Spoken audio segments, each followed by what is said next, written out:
പിതാവിന്റെയും പുത്രന്റെയും പരിശുദ്ധാത്മാവിന്റെയും നാമത്തിൽ ആമേൻ. എൻ്റെ പ്രിയപ്പെട്ടവരെ, ഇന്ന് ഔഷപിതാവിൻ്റെ ദിവസമാണ്. ലോകം മുഴുവനും ഔഷപിതാവുമയമായിട്ട് നിൽക്കുന്ന സമയമാണ്. ലോകം കണ്ട ഏറ്റവും വലിയ ക്രൈസ്തവ വിശ്വാസ സാക്ഷിയാണ് ഔഷപിതാവ്. നിങ്ങൾ അനുഗ്രഹിക്കട്ടെ എന്ന് പ്രാർത്ഥിക്കുന്നു. എനിക്ക് വേണ്ടി പ്രാർത്ഥിക്കണം. എൻ്റെ പേര് ഔഷപിതാവിൻ്റെ പേരാണ്. ഞാൻ ആ പേരിൽ ഒത്തിരി അഭിമാനം കൊള്ളുന്ന ആളാണ്. ഏറ്റവും പ്രാർത്ഥിക്കുക. അമ്മയെ പരിശുദ്ധ അമ്മേ, അമ്മേ പരിശുദ്ധ ദേവമാതാവേ, ദൈവമാതാവേ, കൃപാസനത്തിലൂടെ ഞങ്ങൾക്കും ഞങ്ങളുടെ ദേശത്തിനും അമ്മ മധ്യസ്ഥം തേടി തന്ന എല്ലാ അനുഗ്രഹങ്ങൾക്കും കൃപകൾക്കും ഞങ്ങളിപ്പോൾ ഹൃദയം നിറഞ്ഞ നന്ദി പറയുന്നു. അമ്മയെ പരിശുദ്ധ അമ്മേ, ദേവമാതാവേ, 2004 ഡിസംബർ 7 തീയതി ഉച്ച കഴിഞ്ഞ് 2:30 കൃപാസനത്തിൽ സംഭവിച്ച അമ്മയുടെ പ്രത്യക്ഷപ്പെടലിനെ കുറിച്ച് തിരുസഭയ്ക്ക് സമർപ്പിച്ചിരിക്കുന്ന പഠനരേഖകളുടെ പഠനം ആരംഭിക്കുവാൻ ഞങ്ങൾ താഴ്മയോടെ പ്രാർത്ഥിക്കുന്നു. അമ്മേ പരിശുദ്ധ അമ്മേ, ഭൂസ്വർലോകങ്ങളുടെ രാജ്ഞിയായ അങ്ങേയ്ക്ക് ഭൗമ സംരക്ഷണത്തിനായി പ്രപഞ്ച പ്രകൃതിയെ തന്നെ തിരുസഭ പ്രതിഷ്ഠിക്കുവാൻ ഈ പ്രത്യക്ഷീകരണം വഴി ഇടയാക്കണമേ. പരിശുദ്ധ അമ്മേ, ജപമാല മാതാവേ, സകല കൃപാസനം പ്രാർത്ഥനയോടും ചേർത്ത് ഞങ്ങളിപ്പോൾ പ്രാർത്ഥിക്കുന്ന ഈ കുടുംബത്തിന്റെ പ്രത്യേക നിയോഗം ഔഷപിതാവിന്റെ മാധ്യസ്ഥം കൂടി ഓർത്തുകൊണ്ട് നിയോഗം പറയണേ.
അമ്മയുടെ പ്രത്യക്ഷീകരണത്തിന്റെ ഈ അനുഗ്രഹവേളയിൽ ഞങ്ങൾക്ക് സാധിച്ചു തരുവാൻ കനിയണമേ.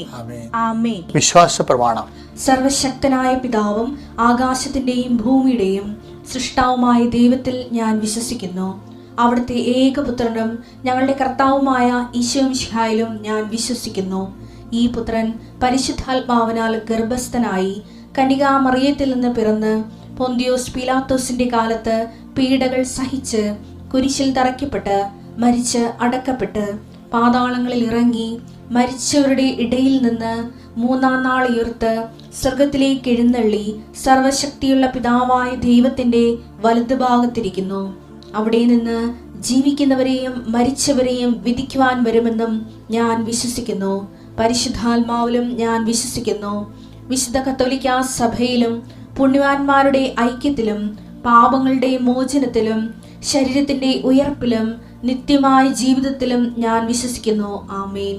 സ്വർഗ്ഗസ്ഥനായ ഞങ്ങളുടെ പിതാവേ, അങ്ങയുടെ നാമം പൂജിതമാകണമേ. അങ്ങയുടെ രാജ്യം വരണമേ. അങ്ങയുടെ തിരുമനസ് സ്വർഗത്തിലെ പോലെ ഭൂമിയിലും ആകണമേ. അന്നു വേണ്ടുന്ന ആഹാരം ഇന്ന് ഞങ്ങൾക്ക് തരണമേ. ഞങ്ങളോട് തെറ്റ് ചെയ്യുന്നവരോട് ഞങ്ങൾ ക്ഷമിക്കുന്നത് പോലെ ഞങ്ങളുടെ തെറ്റുകൾ ഞങ്ങളോടും ക്ഷമിക്കണമേ.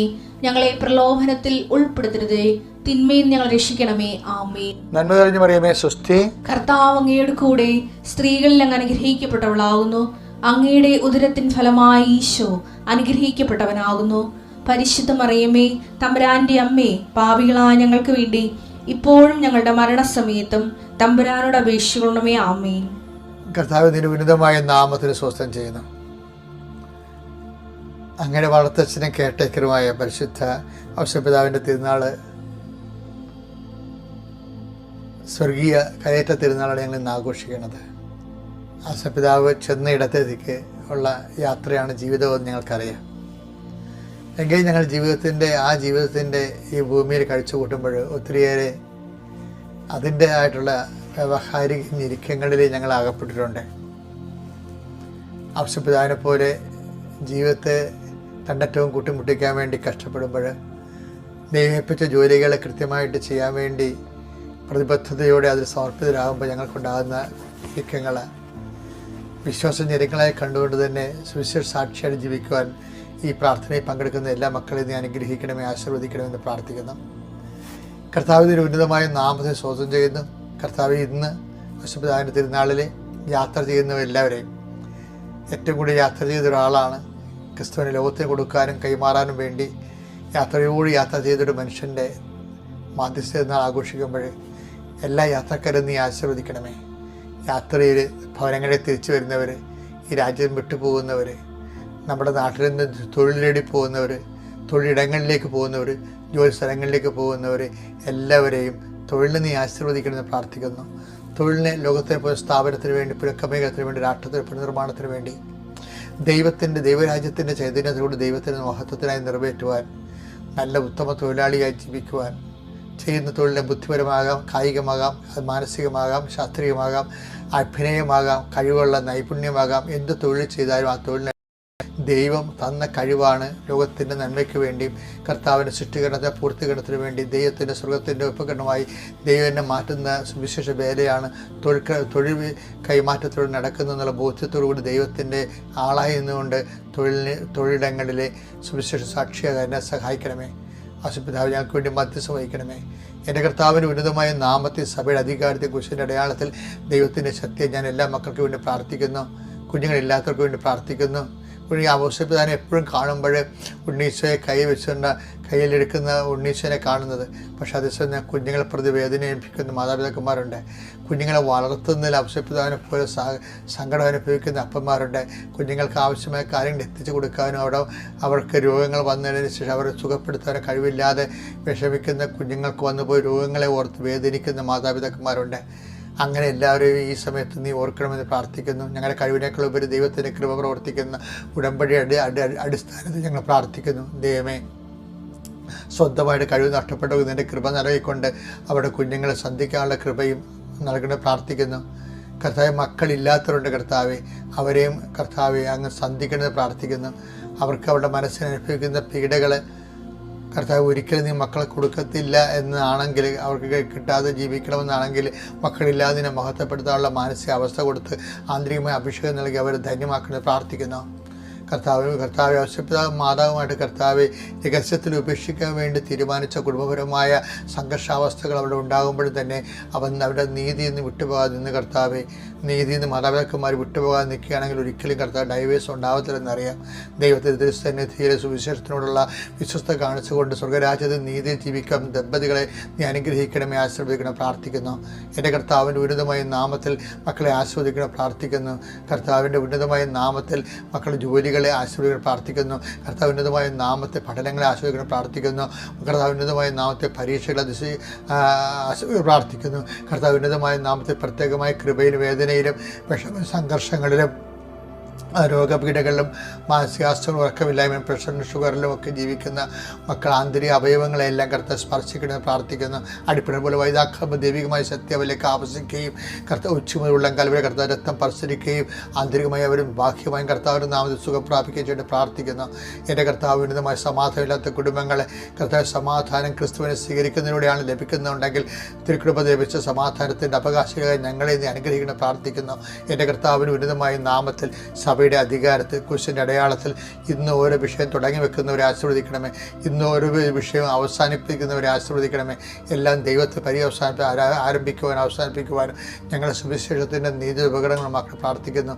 എൻ്റെ കർത്തവ്യമായ നാമത്തിൽ സഭയുടെ അധികാരത്തിൽ കുരിശിൻ്റെ അടയാള തിക്തമനുഭവങ്ങളെ നിത്യപരമായ പരാജയങ്ങൾക്ക് വരുമ്പോൾ ദൈവത്തിൽ നകന്നു പോകാതെ പരിശുദ്ധ ആവശ്യപ്പെട്ട് നിന്നതുപോലെ ഞങ്ങൾക്ക് സഭയോടും കർത്താവ് വിശുദ്ധ ബലിപീഠത്തോടും കർത്താവ് അങ്ങയുടെ മനസ്സുകൊണ്ട് യോജിച്ചുകൊണ്ട് അങ്ങയുടെ നാമത്തിൻ്റെ മഹത്വത്തിന് വേണ്ടി സ്വർഗത്തിൻ്റെ മഹത്വം ഞങ്ങളെ ഉപകരണം സുഖത്തിൻ്റെ കൃപ ആർജിക്കുന്നതിന് വേണ്ടി ഞങ്ങളെ ഉപകരണമാക്കി സന്തോഷിച്ചുകൊണ്ട് അപ്പോസ്തലന്മാരെ പോലെ അടുത്ത സ്ഥലത്തേക്ക് കർത്താവിൻ്റെ സാക്ഷിയായി പോകാനുള്ള സുവിശേഷവിഹിതമായ കൃപയായി ഞങ്ങൾ അനുഗ്രഹിക്കണമേ, ആശ്രയിക്കണമേ പ്രാർത്ഥിക്കുന്നു. എൻ്റെ കർത്താവിൻ്റെ ഉന്നതമായ നാമത്തിൽ സഭയുടെ അധികാരത്തിൽ കുരിശിൻ്റെ അടയാളത്തിൽ മാരക രോഗങ്ങൾ, തീരാവ്യാധികൾ, ജീവിത ദുരിതങ്ങൾ, ഇന്ന് കഷ്ടങ്ങളിരിക്കുന്ന നമ്മൾ വ്യക്തികളാൽ യേശുവിൻ്റെ നാമത്തെ ആശ്വസിപ്പിക്കപ്പെടുകയും ഈ പ്രാർത്ഥനയുടെ ശക്തിയാൽ എന്ത് തരത്തിലുള്ള വേദനയാണോ, എന്ത് തരത്തിലുള്ള അനുഗ്രഹമാണോ, എന്ത് തരത്തിലുള്ള ദൈവിക ഇടപെടലാണോ ഇന്ന് നിനക്ക് ആവശ്യമുള്ളത് അത് നൽകുന്നതിന് കൃപാസ്ഥാനത്താറെ ജീവനുടെ പ്രത്യക്ഷ പരിശുദ്ധ അമ്മയും ഇന്ന് തിരുനാൾ ആഘോഷിക്കുന്ന ഔഷധപിതാവിൻ്റെ സാന്നിധ്യവും നിൻ്റെ ജീവിതത്തെ ധന്യമാക്കട്ടെ, നിൻ്റെ ജീവിതത്തെ ആശീർവദിക്കട്ടെ, നിനക്ക് വേണ്ടി മധ്യസ്ഥം വഹിക്കട്ടെ. നീ നല്ല ഊർജ്ജസ്വലയായി നാളെയും ഈ ഡെയിലി ബ്രെഡിലേക്ക് തിരിച്ചു വരാൻ ദൈവം നിൻ്റെ ഉറക്കം വരെ നിന്നെ അനുഗ്രഹിക്കട്ടെ. പ്രിയപ്പെട്ടവർ, ഇന്ന് 19 ബുധനാഴ്ചയാണ്. എന്നെ എപ്പോഴും ചിന്തിപ്പിച്ചിട്ടുള്ള ഒരു കാര്യം, ഔഷധപിതാവിൻ്റെ മാധ്യസ്ഥം എനിക്ക് ശരിക്കും കിട്ടിയിട്ടുള്ള ആളാണ്. എൻ്റെ ഉറക്കം മുറിയിൽ ഞാൻ ഔഷധപിതാവിനെ പ്രതിഷ്ഠിച്ചിട്ടുണ്ട്. ഞാൻ ചെയ്യണ കാര്യം, ഞാൻ എഴുന്നേൽക്കുമ്പോൾ ബെഡിൽ നിന്ന് എഴുന്നേറ്റിട്ട് ഔഷധപിതാവിൻ്റെ അടുത്ത് പോയി തൊട്ടുമുത്തു. ഞാൻ കിടക്കാൻ വേണ്ടി എൻ്റെ ബെഡ്റൂമിലേക്ക് വരുമ്പോൾ, ഞാൻ പകലങ്ങനെ കിടക്കത്തില്ല, കിടക്കണത് രാത്രി 10 മണി, എഴുന്നേൽക്കണത് 4 മണിക്ക് എഴുന്നേൽക്കും, അല്ലെങ്കിൽ 5 ചിലപ്പോൾ 5 മണിക്ക് എഴുന്നേൽക്കും. അപ്പോഴും ഔഷധപിതാവിനെ തൊട്ടുമുത്തും. അപ്പോൾ എന്ന് വെച്ച് കഴിഞ്ഞാൽ ഔഷധപിതാവിൽ തൊട്ട് മാധ്യസ്ഥ തുടങ്ങുന്ന ജീവിതം ഔഷധപിതാവിൽ അവസാനിക്കുകയാണ്.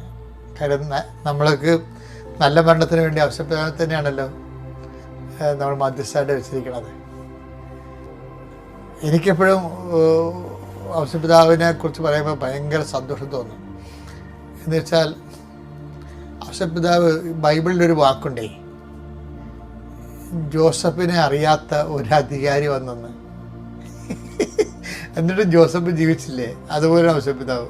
ബൈബിളിലെ ഏറ്റവും ഹൃദ്യമായൊരു വാക്കാണ്, ഹൃദ്യമല്ല, ഏറെ നമ്മുടെ ജീവിതാനുഭവമായിട്ട് ഇങ്ങനെ സമാന്തരമായിട്ട് പറഞ്ഞ വാക്കാണ്. പുറപ്പാട് 1:8. അങ്ങനെ ഇരിക്കെ ഒരു പുതിയ രാജാവ് ഈജിപ്തിൽ ഭരണാധികാരിയായി അവന് ജോസഫിനെ കുറിച്ച് അറിവില്ലായിരുന്നു. ഔഷധപിതാവിന്റെ ജീവിതം കണ്ടു നോക്കിയാൽ മനസ്സിലാവും, ദൈവത്തിന് ഔഷധപിതാവിന് ഒരു അറിവില്ലെന്ന് തോന്നിപ്പോവും. യോസഫിനെ അറിയാത്ത അധികാരിയായിട്ട് ദൈവം നിൽക്കണമെന്ന് നമുക്ക് തോന്നിപ്പോകും. എന്ന് വെച്ച് കഴിഞ്ഞാൽ മാതാവിൻ്റെ ജീവിതത്തിൽ ഒത്തിരി നല്ല സന്തോഷകരമായ അനുഭവങ്ങളുണ്ട്. മാതാവ് സന്തോഷം, കർത്താവിൻ്റെ സന്തോഷ ജീവിതം, ഓശാന പാടി എതിരേറ്റൊക്കെ അമ്മ കണ്ടിട്ടുണ്ട്. ആ വഴികളിൽ ഒളിഞ്ഞും തെറിഞ്ഞും കർത്താവിൻ്റെ യാത്രയിൽ അമ്മ ഉണ്ടായിരുന്നു.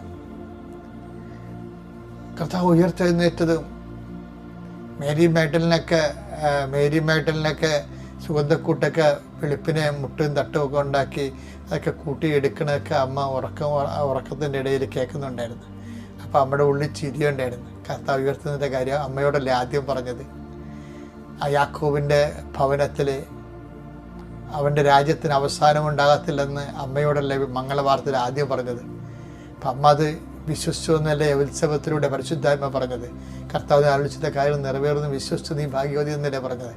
അപ്പോൾ കർത്താവിൻ്റെ ഉയർത്തെഴുന്നേൽപ്പ് അമ്മയെ സംബന്ധിച്ചിടത്തോളം മംഗളവാർത്ത തന്നെ സംഭവിച്ച കാര്യമാണ്. എനിക്ക് എപ്പോഴും ഈ സ്വപ്നത്തിൽ ഔഷധപിതാവിനെ കൊടുത്ത സന്ദേശങ്ങൾ അതായത് വളരെ പരിമിതമാണ്. അതായത് എന്ത് കൊണ്ടാണെന്ന് പറയും, എന്തുകൊണ്ട് നീ ഈജിപ്തിലോട്ട് പോകണമെന്നോ, എന്തുകൊണ്ട് നീ ഈജിപ്തിലോട്ട് തിരിച്ചു വരണമെന്നോ, അതിൻ്റെ ദൈവിക ലക്ഷ്യം എന്താണെന്നോ ഒന്നും പരിശുദ്ധ അമ്മയോട് പറഞ്ഞ പോലെ ഔഷധപിതാവിനോട് പറഞ്ഞിട്ടില്ല.